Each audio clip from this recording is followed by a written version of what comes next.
Oke, bismillahirrahmanirrahim. Assalamualaikum warahmatullahi wabarakatuh. Good day, guys. Okay, we are from this group. We want to presentation about taxes and types. Next, Logio semantic relation and types. So the first, I will explain you about definition of taxes. Taxes is system that determines the status of the clause in the clause complex. We know complex sentence. Sorry, we know clause complex is one or more figures configuration in process participant and circumstances. So taxes are divided into two types, pretaxis and hypotaxis. Pretaxis we know as a compound sentence, and hypotaxis we know as complex sentence. Pretaxis and hypotaxis will be explained with my friends with the next presentation. So next, I will explain you about logio-semantics relation. Logio-semantic relation are of two kinds, and each is classified in the subtypes. For the first is expansion, and the second is projection. And expansion and projection will be presentation with the next presentation will be present by the next presentation. Thanks. Here my explanation. Wassalamualaikum warahmatullahi wabarakatuh. Assalamualaikum warahmatullahi wabarakatuh. I'm Vinia Vihutami Harahap, and Mahyani have explained the definition of taxis, and Miranda have explained about parataxis, and you have now that there are two types of taxis, right? The first one is parataxis and the second one is hypotaxis. And in this change, I'm gonna explain about hypotaxis. Okay guys, before we jump to the explanation about hypotaxis, we have to know that hypotaxis also we know as complex sentence. Okay, you get it? Now we jump to the explanation of hypotaxis. Hypotaxis is the subordination of one clause to another, or when clause coordinate or subordinate to one another sentence. Jadi si hypotaxis ini adalah merupakan complex sentence, dan hypotaxis ini berbeda dengan parataxis. Jika parataxis bisa tidak menggunakan conjunction, sedangkan si hypotaxis ini haruslah menggunakan conjunction. Oke, jadi di sini tuh ada dua klausa yang kita ketahui, seperti yang kita ketahui. Yang pertama itu main clause atau independent clause, dan yang kedua itu dependent clause atau subordinate clause. Oke, pasti udah pada ngerti kan? Kita udah berulang kali belajar tentang ini. Langsung aja kita ke contohnya. To the example, the first one is I will give you a call after I get news. The second one is before the sun sets, I will be at home. The third is when I feel hurt inside, I will cry. Okay guys, I think that's all my explanation about hypotaxis. And then wassalamualaikum warahmatullahi wabarakatuh. Assalamualaikum everyone. My name is Miranda Yuliasari. I would like to explain about parataxis. Nah, sebelum masuk ke penjelasan parataxis, saya ingin menjelaskan tentang taksisnya dulu. Apa sih itu taksis? Nah, jadi taksis ini merupakan klausa yang membentuk clause kompleks. Hubungan taksis tersebut dapat berbentuk hubungan bebas atau independen dan hubungan terikat dependen. Nah, jadi taksis ini juga terbagi dua, ada yang dependen dan ada juga yang independen. Independent taksis inilah yang disebut dengan istilah parataxis yang akan kita bahas hari ini, atau taksis yang berbentuk bebas. Nah, satu lagi, kelawan kata bebas apa? Terikat. Nah, taksis hypotaxis. Nah, jadi apa sih parataxis? Tadi sebelumnya udah aku kasih tahu tentang taksis, kita masuk ke parataxis.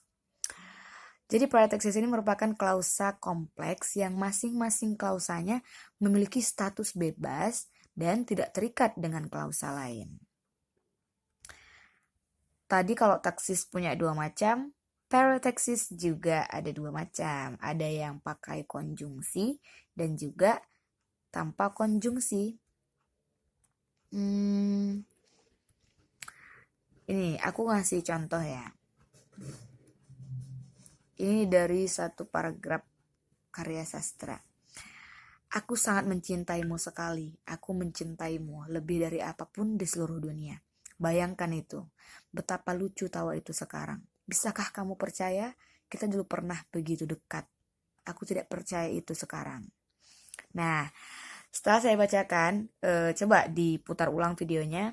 Tidak ada yang diantara kalimat yang saya bacakan ini, klausa-klausa yang saya bacakan ini memiliki kata hubung atau konjungsi ya. Apa sih kenapa dia tanpa kata hubung? Jadi kenapa banyak juga penulis yang memakai parataksis dalam tulisan mereka? Selain untuk ada juga yang berniat untuk menyederhanakan tulisan mereka dan juga mampu membawa emosi penonton langsung. Kayak tadi misalnya saya bacakan tanpa misalnya kayak aku mencintaimu dan juga aku sangat merindukanmu dan lagi pun aku sudah sangat lama mencintaimu. Nah, kalau itu dia terkesan agak lambat ya. Tapi kalau misalnya tadi saya bacakan aku sangat mencintaimu sekali, aku mencintaimu lebih dari apapun di seluruh dunia ini. Bayangkan itu. Nah, ini tanpa konjungsi dia tuh langsung dapat feel-nya. Jadi dia tuh walaupun dalam tulisan kita langsung dapat merasakan apa yang dirasakan tokoh. Assalamualaikum warahmatullahi wabarakatuh. Hi everyone, my name is Dewa Hadanisa. Now we move on to discuss about logico-semantic relation. First is what is logico-semantic relation? Logico-semantic relation is to show the meaning that form when a clause is combined with another in clause complex. And based on Halliday and Matheson 2014, there are two fundamental relationships. They are expansion and projection. For expansion, the system of expansions allows us to develop on the experiential meaning of a clause. The system of expansion, there are three main ways: through elaboration, extension, and enhancement. Okay, for the first one is elaboration. We move to elaboration. Elaboration divides three types. They are exposition, exemplification, and clarification. Well, we will discuss one by one. The first is the meaning of elaboration. According Halliday and Matheson 2014, defines that elaboration as one clause that expanded by elaborating, or we can say that elaboration is a relationship restatement. Okay. Okay, for the first one type from elaboration is exposition. Exposition is mean that the meaning of the clause is same, or in other words, and the symbol of exposition is equal. What does it mean? Okay, let's see the example. This is a sentence. This is a clause complex. Okay, this test is difficult. It's too long and has several questions we have not discussed in class, so we can identify this sentence. For the first clause, this test is difficult. We know that this mean is the first clause, and this is the second clause. And this is number one. Number one is mean that one sentence. Okay, let's see. This test is difficult. It's too long and several questions we have not discussed. The meaning of the first clause and the second clause is same. So that's why we said that is exposition, because the meaning of the first clause and second clause is same, or in other words. Next, for exemplification, or the meaning of for example. Let's see the example. I've played in several orchestra. I played in the Darwin Symphony and the Brisbane Sinfonia. We can identify the first clause is I've played in several orchestra, and the second clause is I played in the Darwin Symphony and the Brisbane Sinfonia. We know that I played in several orchestra, it's independent clause, and I've played in the Darwin Symphony and the Brisbane Sinfonia is the independent clause. So why we said that exemplification? Because the first clause, the second clause, it show that the example from the first clause. Let's see. I play in several orchestra. I play in the Darwin Symphony, Brisbane Symphony. I play in the Darwin Symphony is example. I play in several orchestra. That's why this is we call exemplification. Okay, now we move to clarification. Okay, about clarification. Clarification means to be precise. What does it mean? Okay, let's see the example. It's like having asthma or something. Someday is good and someday is not good. We can identify these sentences.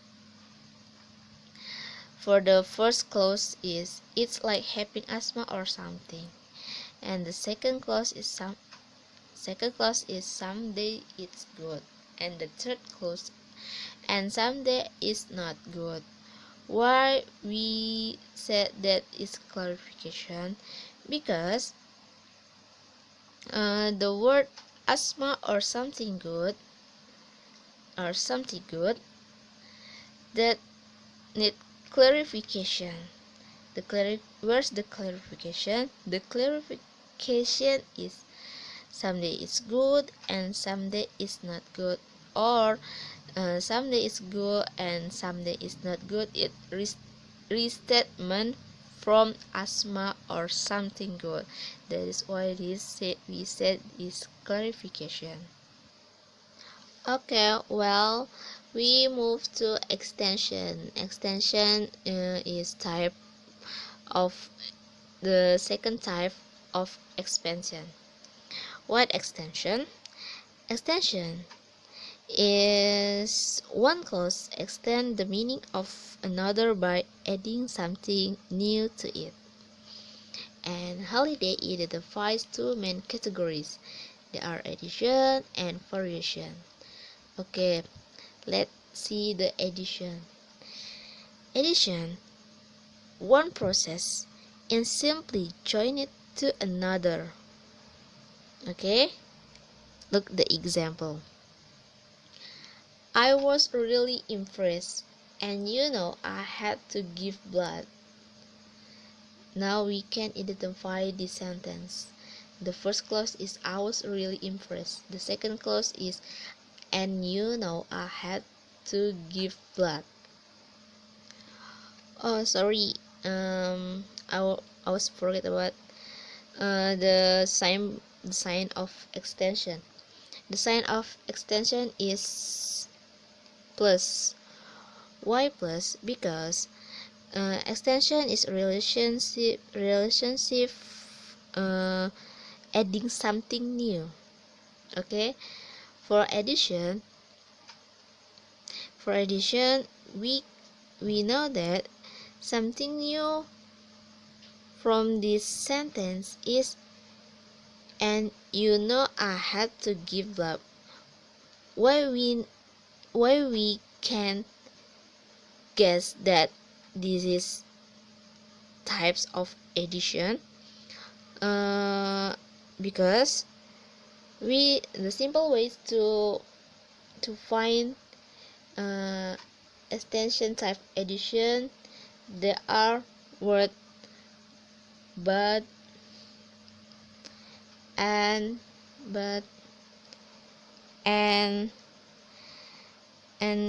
then nor.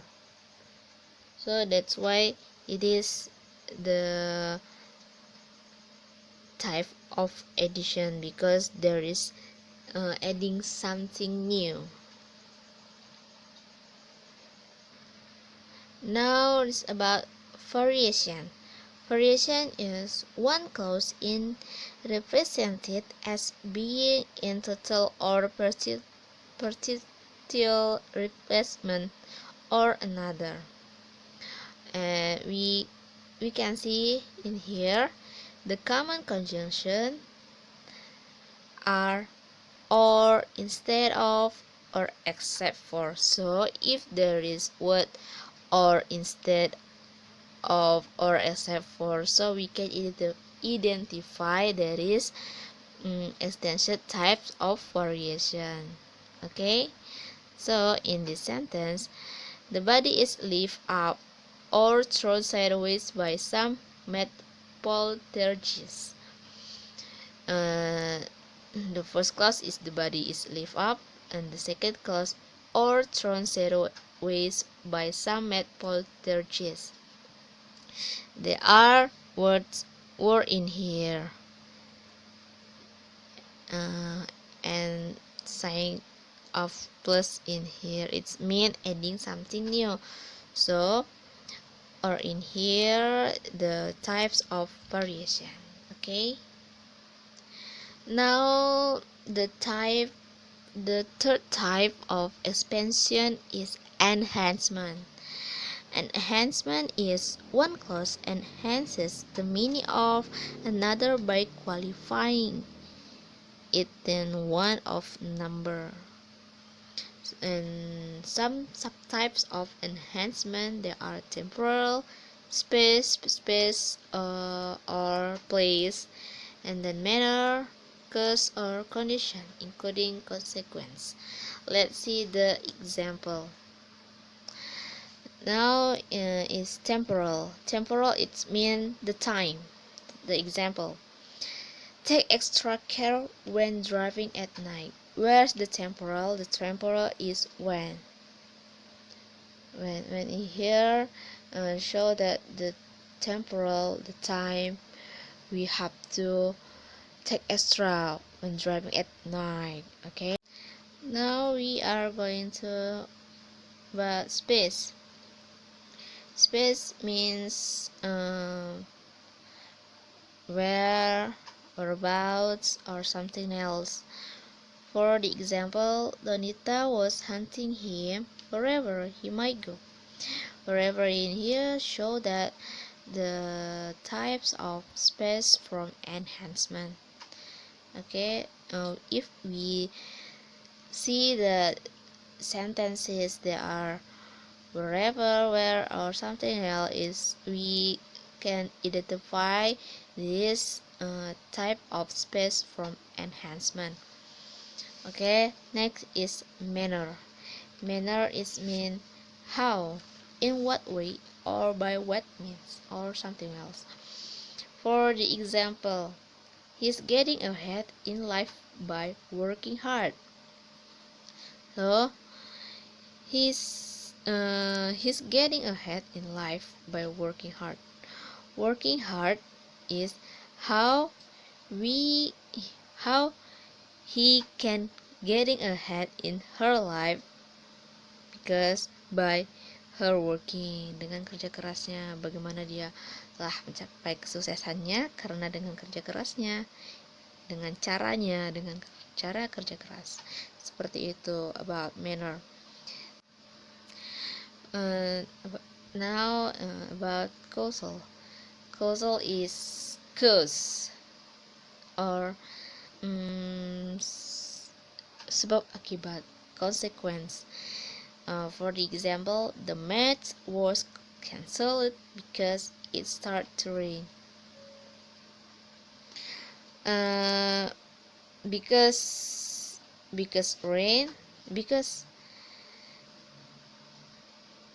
rain, so the match was cancelled. That is about casual, sebab akibat. Pertandingan itu dibatalkan karena hujan telah tiba. Itulah sebabnya kenapa pertandingannya itu dibatalkan, karena hujan datang. Seperti itu. Terima kasih. Assalamualaikum warahmatullahi wabarakatuh. Next, for the next explanation, Suci Elida about projection. Bismillahirrahmanirrahim. Assalamualaikum warahmatullahi wabarakatuh. Hi guys, I'm Suci Elida Ramadan. Here I would like to present you about projection. Okay, we start from the definition of projection. What is projection? Projection is joining two clauses or more by considering one clause being projected, whether it is locution or idea. Okay, one clause that being projected here is a secondary clause. Next, there are three systems, different kinds of projection. They are: first, the level of projection, second, the mode of projection, and the last is the speech function. In level of projection, there are two types. They are idea or mental, and then locution or verbal. Idea or mental, here it is one clause is projected which presents it as an idea, a construction of meaning. It is indicated by single quotes. For example, I do, I have to do. I do, I have to do. Okay, next, locution or verbal. Here it is one clause is projected which presents it as a locution, a construction of wording. Usually it is indicated by double quotes. For example, she said, I can't do this. She said, I can't do this. Okay, next we talk about mode of projection. In mode of projection, here there are two types. They are paratactic quoting and then hypotactic reporting. Okay, paratactic quoting, it is as direct speech. For example, he said, I have to go. He said, I have to go. And for the hypotactic reporting, it is as indirect speech. For example, he said he had to go. He said he had to go. Okay, next we talk about speech function. In speech function, there are two types also. They are projected proposition and then projected proposal. For projected proposition, it is as a statement or a question. For the example, they said we are going to the park. They said we are going to the park. It includes to the statement, right? Okay. Next, projected proposal. It is as a comment. For example, I said, give me your money. Give me your money. Okay. For further information examples, you can see and read it in our paper. That's all from me. Thank you. Assalamualaikum warahmatullahi wabarakatuh.